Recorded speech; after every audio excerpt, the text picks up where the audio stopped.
Hello, friends and family of Calvary Baptist Church. I forgot to mention what also occurred yesterday on Holy Monday, but today is Holy Tuesday, so welcome. A reading from Matthew 21, verse 18. In the morning, as he was returning to the city, he became hungry, and seeing a fig tree by the wayside, he went to it and found nothing on it but only leaves. And he said to it, "May no fruit ever come from you again." And the fig tree withered at once. When the disciples saw it, they marveled, saying, "How did the fig tree wither at once?" And Jesus answered them, "Truly I say to you, if you have faith and do not doubt, you will not only do what has been done to the fig tree, but even you say to the mountain, 'Be taken up and thrown into the sea,' it will happen. And whatever you ask in prayer, you will receive if you have faith." Outside of the Gospel of Matthew, Mark's account also looks at Jesus cursing the fig tree, but he also describes what happens next. A reading from Mark 11, starting in verse 12. On the following day, when they came from Bethany, he was hungry, and seeing in the distance a fig tree and leaf, he went to it to see if he could find anything on it. When he came to it, he found nothing but leaves, for it was not the season for figs. And he said to it, "May no one ever fruit from you again." And his disciples heard it. Mark's account is different than Matthew's. As we read in Mark chapter 11, verse 20 now, it states, "As they passed by in the morning, they saw the fig tree withered away to its roots. And Peter remembered and said to him, 'Rabbi, look, the fig tree that you cursed has withered.' And Jesus answered them, 'Have faith in God. Truly I say to you, whoever says to this mountain, 'Be taken up and thrown into the sea,' and does not doubt in his heart, but believes that he says will come to pass, and it will be done for him.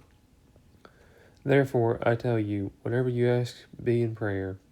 Believe that you have received it, and it will be yours. And whenever you stand praying, forgive if you have anything against anyone, so that your Father also who is in heaven may forgive your trespasses." Now, we always put the Easter holiday during springtime, as it's a beautiful reminder of things becoming made new. But in this story, Jesus is reminding his disciples of something much, much greater.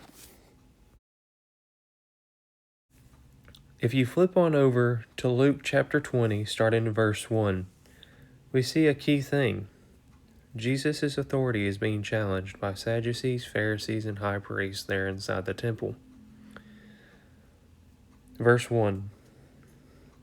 One day, as Jesus was teaching the people in the temple and preaching the gospel, the chief priests and the scribes with the elders came up and said to him, "Tell us, by what authority do you do these things?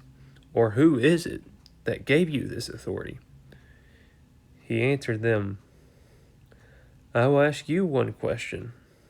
Now tell me, was the baptism of John, meaning John the Baptist, from heaven or from man?" And they discussed it with one another, saying, "If we say from heaven, he will say, 'Why did you not believe him?' But if we say from man, all the people will stone us to death, for they are convinced that John was a prophet." So they answered that they did not know where it came from. And Jesus said to them, "Neither will I tell you by what authority I do these things." Now, put yourself into Jesus' shoes, or one of Jesus' disciples or followers or students in this situation. What would you do in this situation if you heard Jesus say these things, but also what the Pharisees and the scribes were asking him? Flash forward 2,000 years ago, Jesus did the right thing. He stood up for what he believed in by just saying, "Neither will I tell you by what authority I do these things."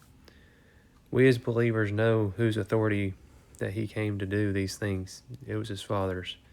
He came to submit to what his Father was calling him to do, and that was a cruel and torturous punishment by dying on the cross. And yet, that's the sad truth. I will see you all tomorrow for Wednesday, as we will be talking about the plot to kill Jesus. Thank you so much. Take care of yourselves and each other as we continue on with Holy Week for 2025. Bye-bye.